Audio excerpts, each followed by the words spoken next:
My name is Dr. Aragon Ellwanger. I am an oral maxillofacial surgeon, and I'd like to start out just by outlining what the problems are that I'm trying to be able to solve with all of your help here today. As far as I'd like to cover today is briefly my background, what the medical challenges are in Ukraine right now, the issues right now with how medical aid is being delivered to Ukraine, and how as a subject matter specialist and not an NGO specialist, I have a different way of approaching this in a more impactful way.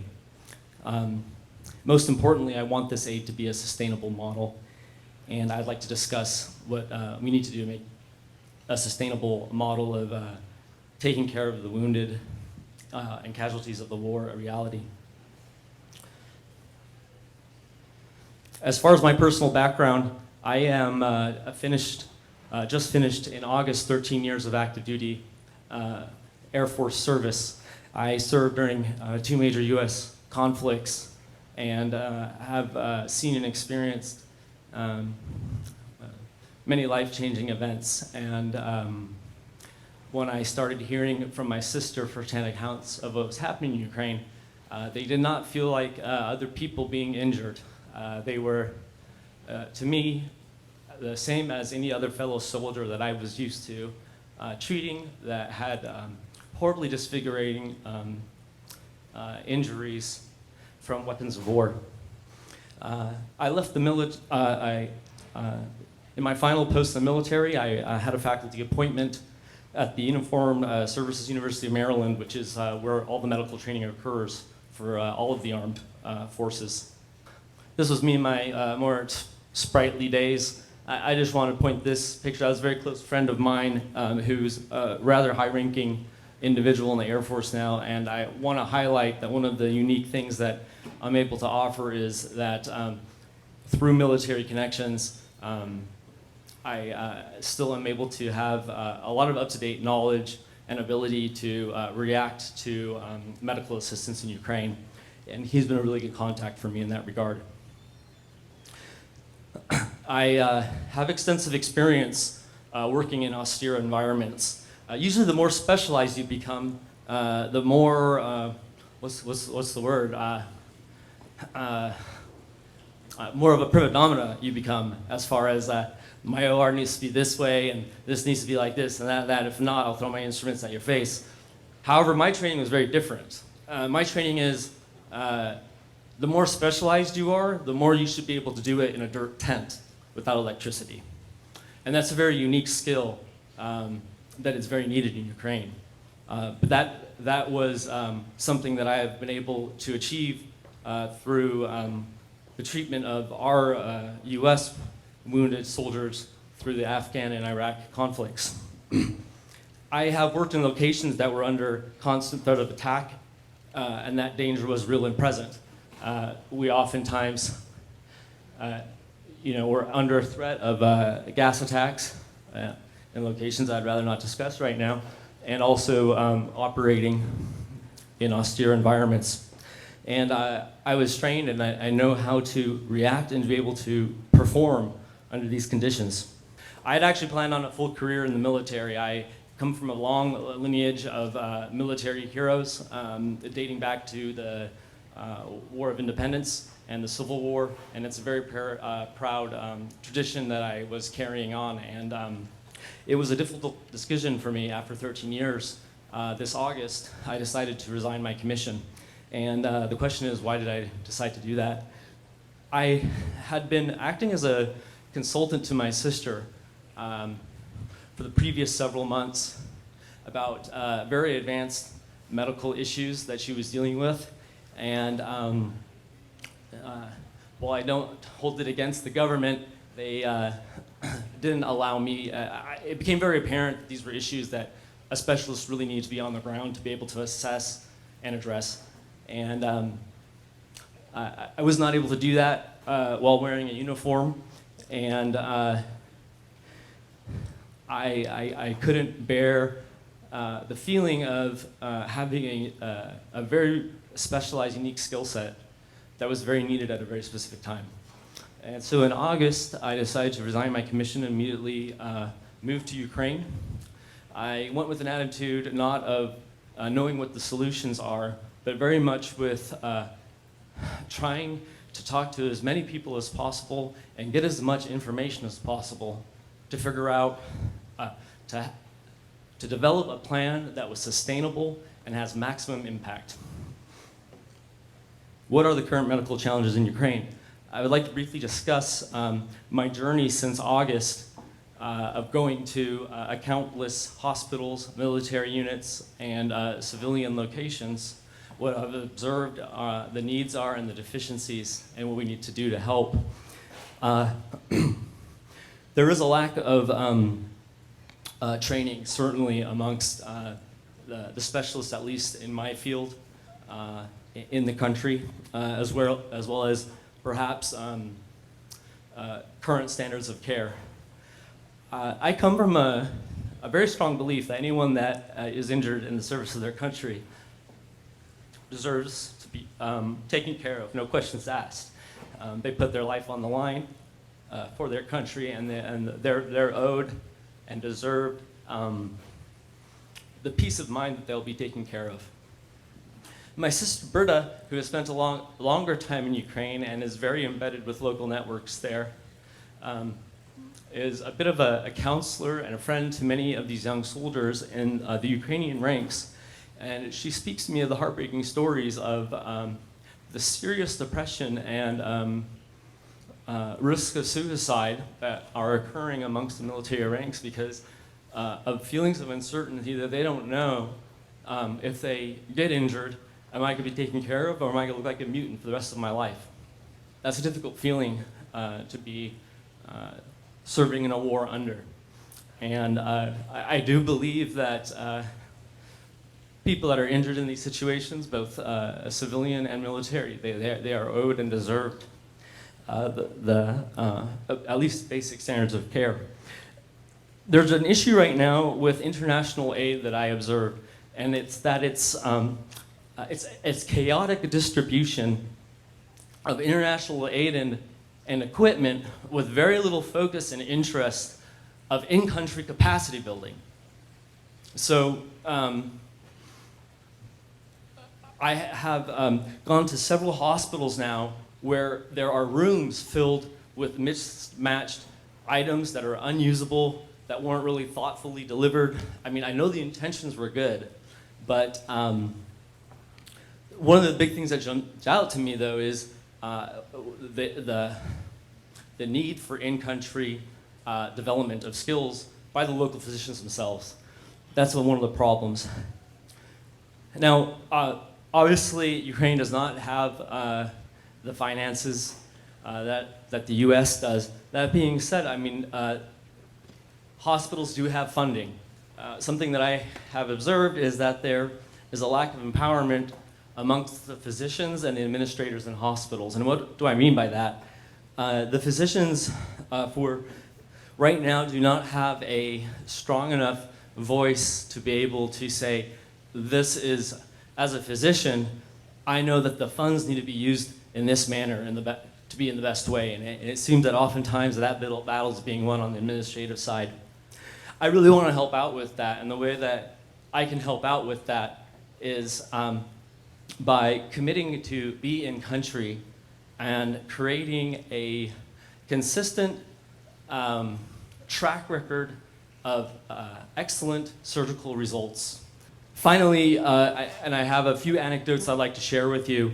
During my information gathering mission that I've been performing over these past couple of months, there isn't a clear protocol right now for injured individuals. It's really a roulette wheel. I had already discussed that's very psychologically difficult for the local nationals to not really know, like, am I going to be the one that ends up being able to go to the hospital? Will they know where to send me? The protocols right now are unclear.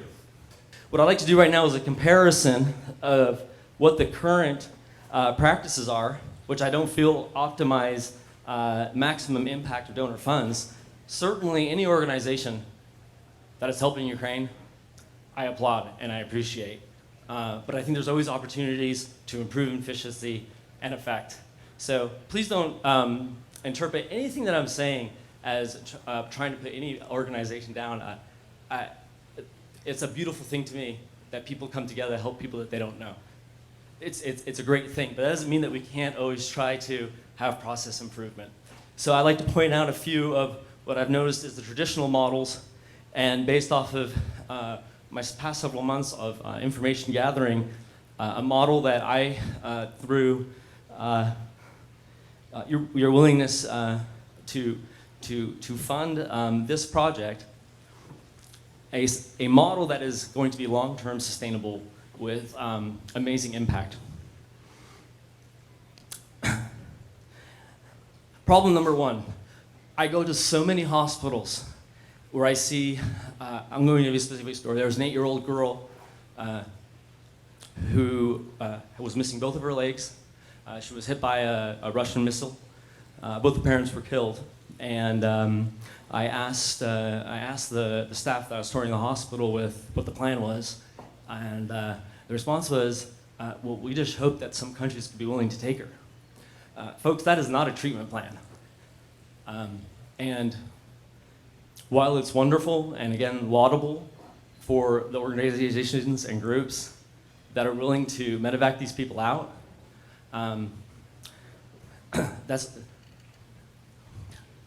that is a drop in the bucket of the people that need help. The key is, how do we get the capacity in the country to be able to address these issues? I have this post here that literally, I get constant posts on Twitter asking about medical evacs. And I want to talk a little bit about that later. But this popped up last night. And again, it's just the amount of money and resources it takes to transport someone out for 1 to 2 months. And you calculate the impact that you could have had if you would have had someone in country with the cost of 2 or 3 medical evaluations. Basically what I'm trying to tell you guys tonight, I could build a completely comprehensive treatment system for any injury of the head and neck. And I hope that kind of puts that in perspective. I think that we really love the story of we raised $80,000 to fly this person out to some first world country for treatment. The kit that I am proposing tonight and the plan is a $350,000 kit. And that is a kit that those tools are usable forever. And the key is once the local surgeons also know how to use those tools, that effect just spreads and magnifies. I noticed there was a phenomenon of these savior doctors. Again, I'm not trying, I applaud anyone that wants to help. There's a lot of people that come in for a week or two, do heroic surgeries, and get out. And it doesn't help the local surgeons to have any additional skills to be able to treat the problems themselves. But more importantly, when you have massive disfiguring injuries, those are not injuries that you can fix in a day. Those are month-long rehabilitation processes. And these heroic fly-in, fly-outs, it's not. I think there's a more optimal method. That method that I am proposing is a comprehensive equipment package, which I have put together, and it's a package and a training program that's going to be designed to work in a long-term, sustainable fashion in country. The military spent millions of dollars developing very, very specific surgical instrumentation kits for war. These modular cube systems, as you can see, I'm going to focus in on here. These are government configured systems here. They're optimized for portability, maximum impact, and the great thing about it is we don't have to pay for the millions of dollars that it took to develop these kits. That's something that we can that has been developed already and is out there and has been tested and proven. So this kit here would cover anything from the lower mouth down. This here covers anything from the top jaw, eye to skull. And in that kit, and you can do it in a tent.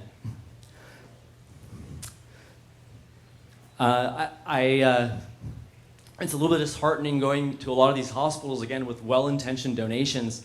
I guess, I'm not sure if this is a real term or not, but I call them equipment graveyards.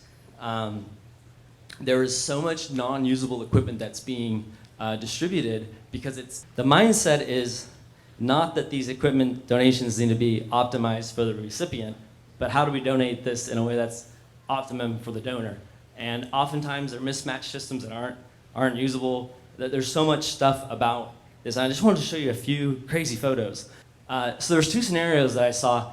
There was the people that obviously were trying to donate junk that they didn't want in their hospital anymore, and I think it was probably a tax write-off. I'm not trying to be too pessimistic, but I don't know what good is going to be done with equipment that was made in the 1970s. So I saw a lot of that. I also saw some of the most expensive anesthesia machines in production in the world that were donated.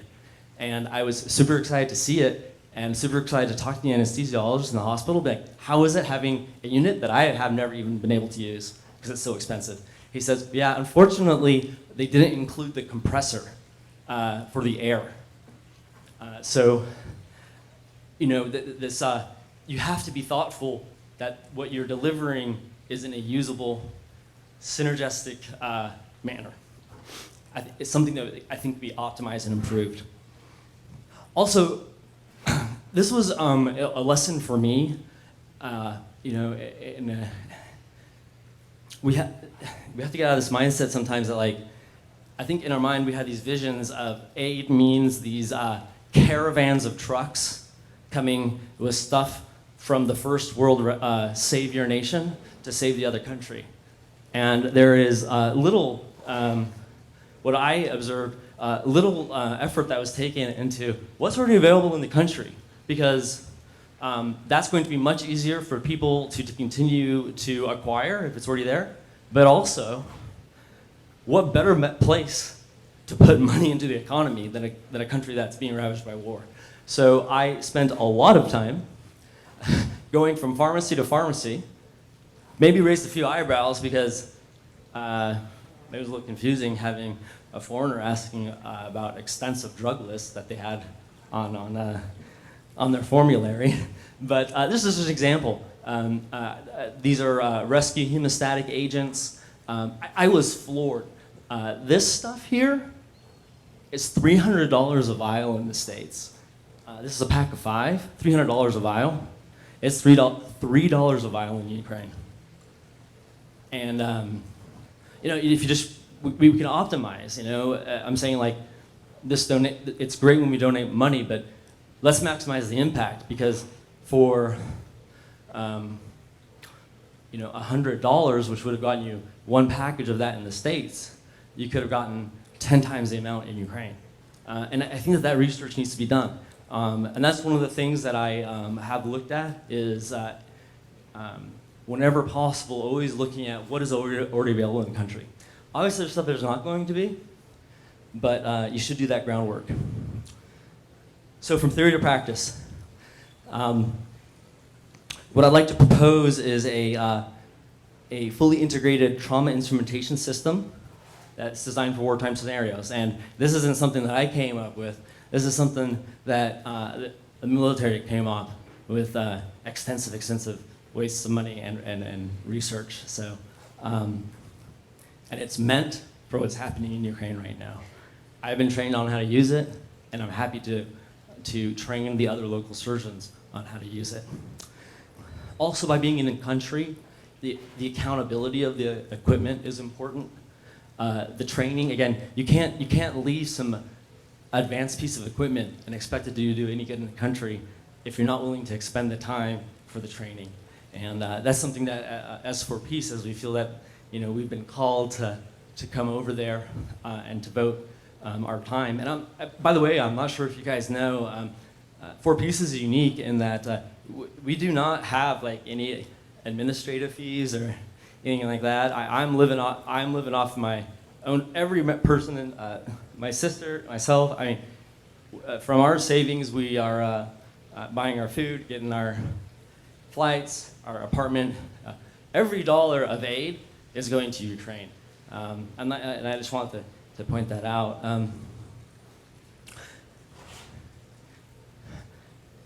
But I'm very motivated, and it was very excited about many surgeons I found that were dying for information and were so motivated to learn how to increase their capacity. And we need to be able to successfully train these motivated local surgeons. And it's a gift that will grow and just keep on giving forever. How is this done? It's just done by the commitment of being in country, not this 1 week in, 1 week out. It's being there for the long term, and being there for the long term follow-up, being available to answer the questions, all those things.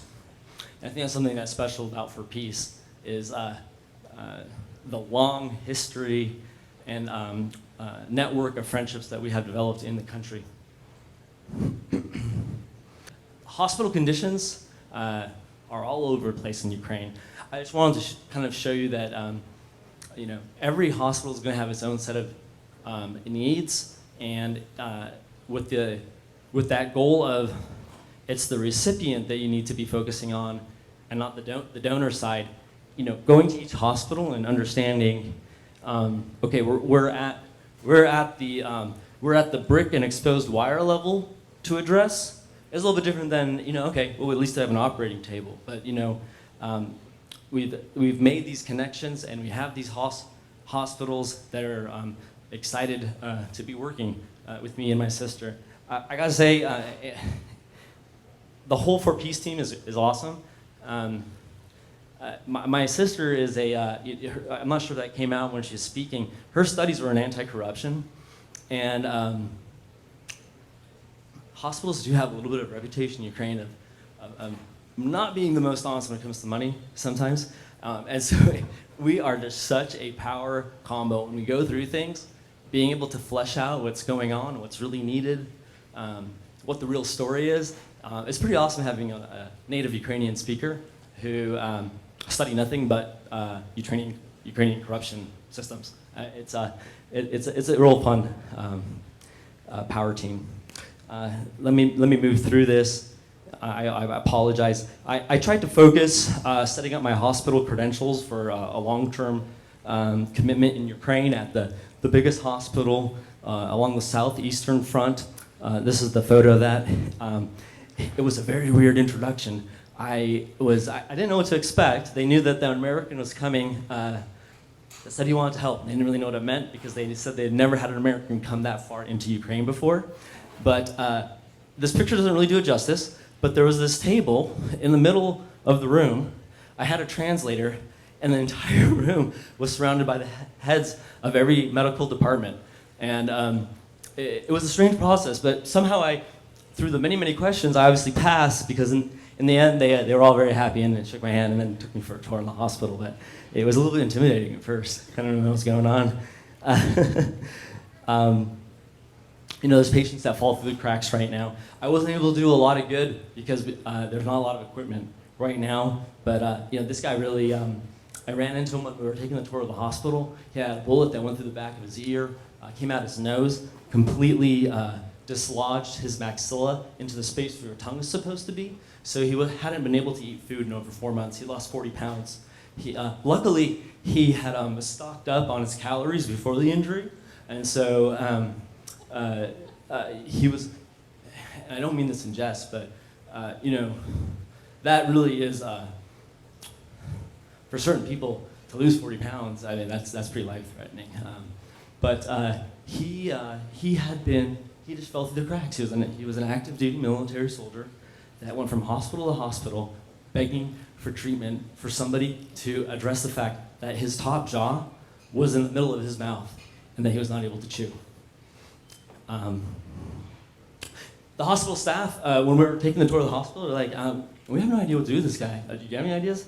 And it was a little bit tough because I didn't have any equipment. But with my goal of always trying to,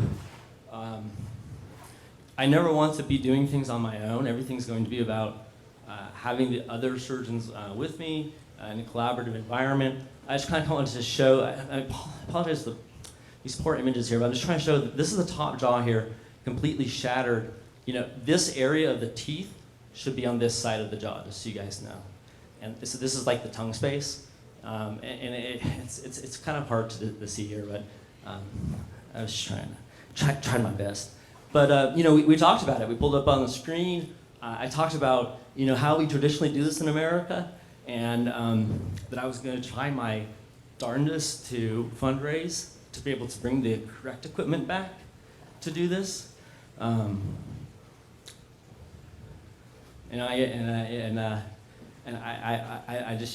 can't help but believe that that's going to happen.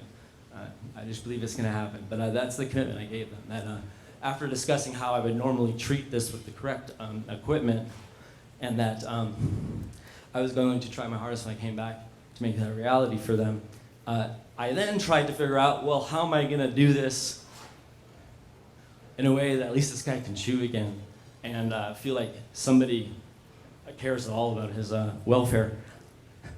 So here I was introduced to a massive inventory of the maxillofacial surgery department. I am not joking.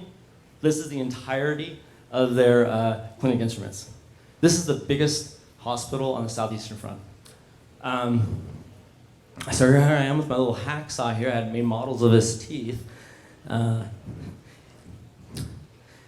it, replicating kind of the surgical cuts that I'd be making, and re-glued it back to how it should be. And I gotta tell you, the local population, they were so pumped. Every day, more and more people would show up and try to get involved and help out. And I was going from office to office because no single office had all the supplies, but the culmination of 15 offices, I was able to get the supplies to eventually get this cast together, this splint. People were there with me to try to learn as we're going along.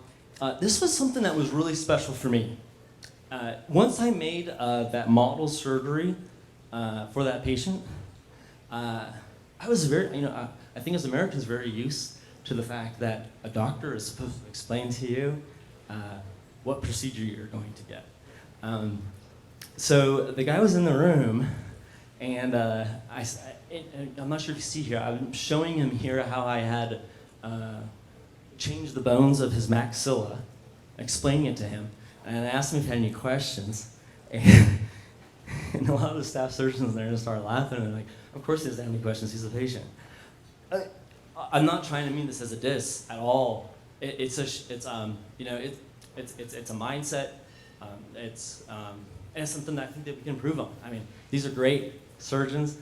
I have seen them with their very limited salaries buy equipment to do the surgeries that are needed. I'm not trying to put them down at all, but I'm just trying to say like, I think there's some mindset improvements, and that was a really special experience.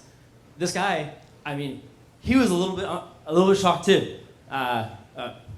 You mean I can have my opinion on what I'd like to have done? It was a really special experience, and I think there was a lot of learning that happened. I'm not going to go into the details of the surgery, but this is a surgery. Luckily, this specific injury was not equipment intensive. So this is really the only one I was able to address. The only thing I feel bad about is I wish I had better equipment. That was a tough ethical decision for me. But I was trying to weigh like this guy's not going to get treated with. And what I mean by that, I hope no one is here from like any regulatory industries or anything like that. But when I had to drill the screw holes, they gave me a DeWalt drill to use, and that was a little bit disturbing. I wish I could have used the proper instrumentation, but we made it work, and I'm very happy with the results. There's some patients that do get care, but they don't get follow-up anymore. So me and my sister, we have a lot of contacts with people, and it's kind of a two-pronged thing. It's a morale booster, I think. the fact that they have foreigners that are willing to go to frontline troops, it means a lot to them. I mean, it's like, oh, other countries care about us. So that's a big plus. But also just in his case with his, he had some big leg injuries, and his medication regimen was way off at his level of healing. I was able to adjust his medication regimen and talk to him about that. But again, so many heroes in Ukraine. This guy, his career, he makes tombstones. He's in massive debt because he refuses to charge for tombstones for the killed soldiers. He just makes them free, and he's in massive debt as a result. But this is how Ukrainians are, and I think that all of us in our hearts are also probably like that. I hope put in the same circumstances, but it's very heartwarming to see. Also, he's not supposed to be working, and he feels so guilty not going out to the frontline troops every day, despite his huge pain, and he still does it. So he's a cool guy. Friends, I know this is running long, but I really want to hit hard. These are our brothers and sisters.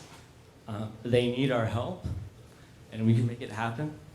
We show a few disturbing images just as a warning, but I think it's important for you guys to understand some of the gruesomeness of war that is not talked about in the media. This one not yet, but so this was an interesting industry. As I was walking through the hospital, you see multiple fractures of the mandible. I found out, so this hospital, they were really proud to show me how they addressed this guy's injury. So first of all, this plate, I was like, oh, that's a very strange looking plate. I've never seen one before. What company is that? Oh, it's actually a Ukrainian helicopter blade manufacturing plant that has started making these for us. I just wanted to point out, like, it's probably obvious to all of you guys that this little thing here is not going to come out with an outcome that I think is acceptable for somebody that gave his life to his country. In these kits, this is a type of planning that we do, and I'd be able to offer in the country and pass on to the surgeons in there. This was an interesting case as we were walking around the hospital after I had that round circle thing where I wasn't really quite sure what was happening. I felt like it was like an inquisition, but I passed it. We were walking around the hospital, and I saw this guy, and I noticed that his left eye was halfway visible on the left side. I was like, that is very interesting. Could we stop and spend a minute with this guy? And I examined. It was very obvious to me that he had an orbital blowout fracture. And then one of the surgeons said, "Oh yeah, I remember when this guy came in 2 months ago. We have no idea how to fix this." So he's just been sitting here. As time goes on, your eye will just continue to sink into your sinus cavity. Again, those trauma kits, such this little orbital plate, and we can get that taken care of for him. And I'd really like to do that. Sorry for the disturbing image here. This is the grim reality of war. This is a mortar blast. Half this guy's face was blown off. He has no bone on the right side of his face. The treatment that was rendered to him was dumping some hydrogen peroxide in his face and some sutures. And my sister sent me this picture a week or two ago, and this is how he looks. He can't move his right side of his face. All of his nerves are gone. He has no bone there. He drools all the time, and I just feel a really big responsibility.